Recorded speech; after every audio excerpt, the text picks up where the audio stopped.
Job छोड़ने के बाद फुल एंड फाइनल स्टेटमेंट आता है तो ज़्यादातर एम्प्लॉय सिर्फ एक चीज़ देखते हैं कि अकाउंट में कितना पैसा आया। लेकिन यही सबसे बड़ी गलती है। एफएनएफ में सिर्फ पेंडिंग सैलरी नहीं होती, इसमें salary, leave encashment, notice period adjustment, gratuity, bonus, reimbursement, previous record, TDS, form 16 और डॉक्यूमेंट्स तक की पूरी कहानी छुपी होती है।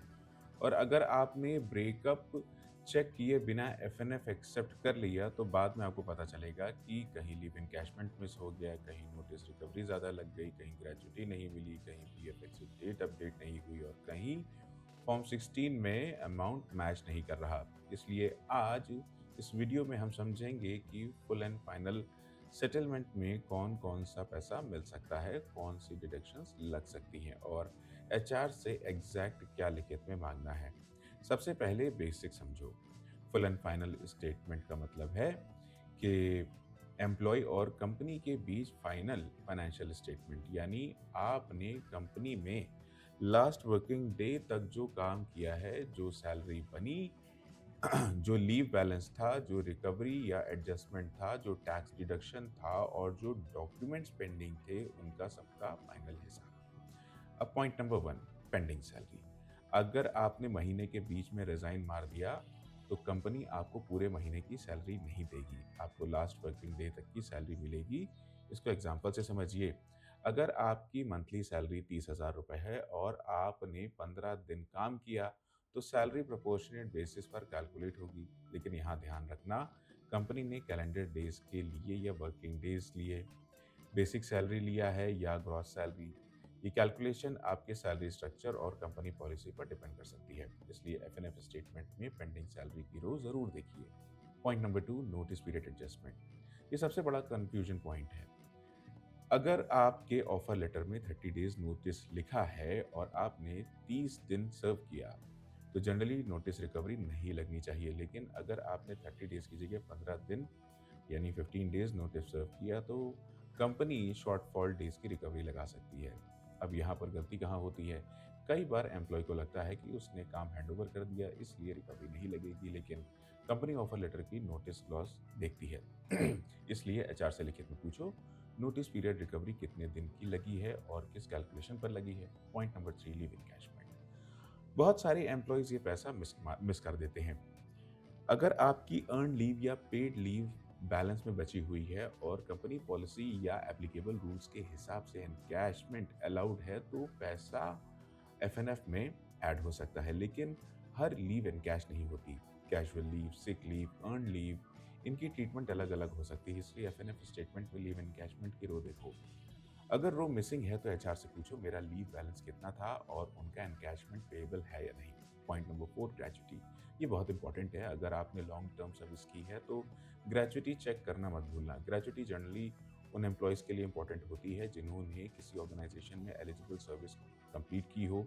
इसका बेसिक कैलकुलेशन सैलरी और डीए के बेसिस पर होता है और कवर्ड एम्प्लॉयज़ के लिए फॉर्मूला कॉमनली 15 डेज वेजेस पर कंप्लीटेड ईयर्स ऑफ सर्विसेज वाला होता है। यहाँ 2 मिस्टेक्स होती हैं। पहली, एम्प्लॉय को पता ही नहीं होता कि ये एलिजिबल है या नहीं।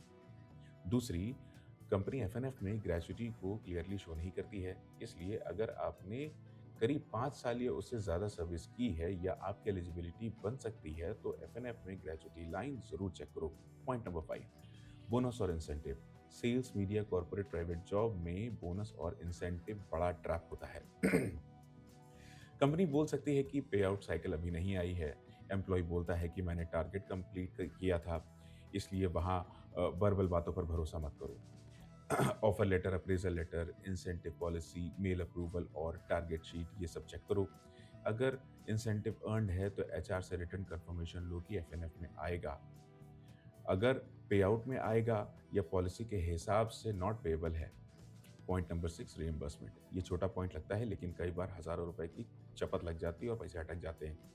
Travel reimbursement, internet reimbursement, food allowance, client visit expense, official petrol, phone bill, hotel bill, laptop repair या कोई भी ऑफिशियल एक्सपेंस। अगर अप्रूव्ड है तो एफएनएफ से पहले क्लेम सबमिट कर दो।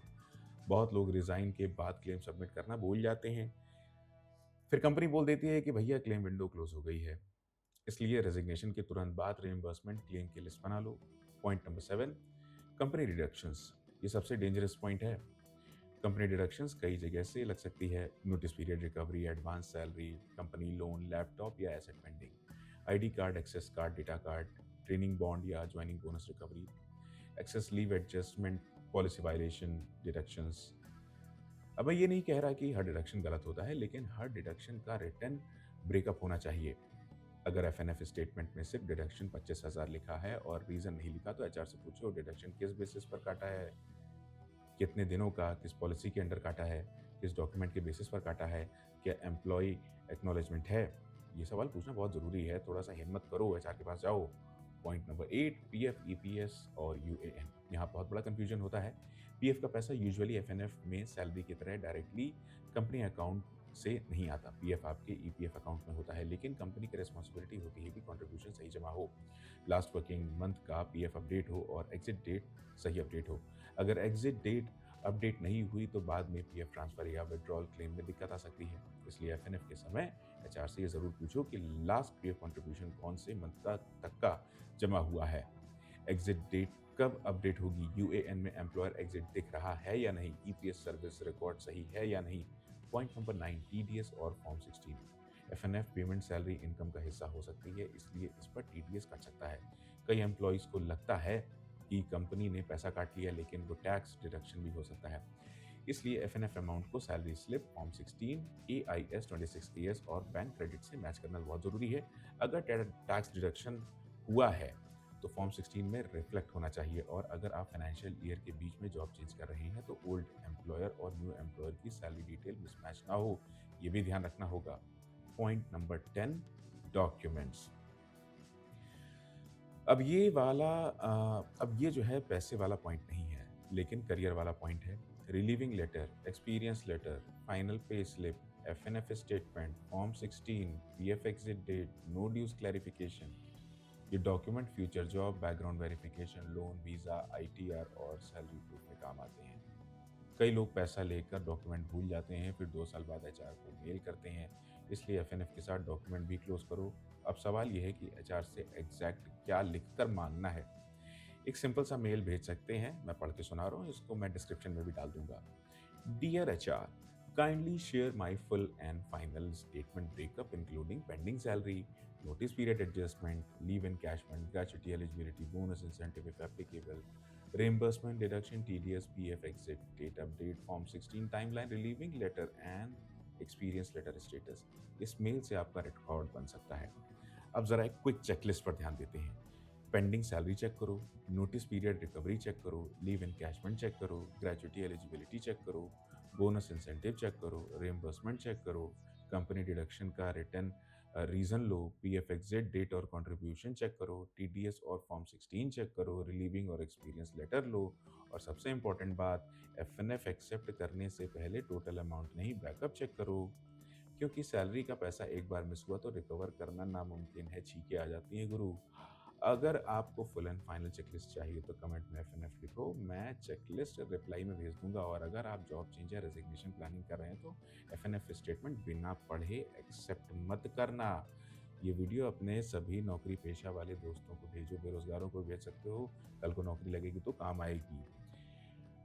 ये देखिए, एक चीज़ और समझिए कि नौकरी ढूंढना, नौकरी करना, अच्छी सैलरी एक्सेप्ट कर लेना, अच्छी सैलरी पर काम करना देखिए इम्पोर्टेंट है। लेकिन होता क्या है कि इंसान काम तो कर रहा होता है, लेकिन नौकरी के अंदर उसके साथ मैनेजमेंट क्या खेल कर रहा है ये उसको नहीं पता होता। और कई बार जब वो नौकरी छोड़ देता है तो मैनेजमेंट चालाकी पर उतर आता है। कई बार एम्प्लॉय, बहुतों बार, इवन कई बार कहते हैं, एम्प्लॉय भी बड़े लापरवाह टाइप के होते हैं, तो वो भी हज़ारों गलतियाँ करते हैं। तो कई बार ये लड़ाई कोर्ट तक पहुँच जाती है, लेबर कोर्ट तक पहुँच जाती है। तो भाई, फ्यूचर में करियर बनाने पर ध्यान दो, पेपरबाजी में, कोर्ट कचहरी चक्कर में ना पड़ो। तो जो बताया है इस वीडियो को फिर से देख लो, सेव कर लो ज़रूर, कहीं एक व्हाट्सएप ग्रुप में इसको सेव कर लो, अपने दोस्तों के साथ भेजो तो ये सेफ रहेगा इसका लिंक। मुलाकात होती है आपसे अगले वीडियो।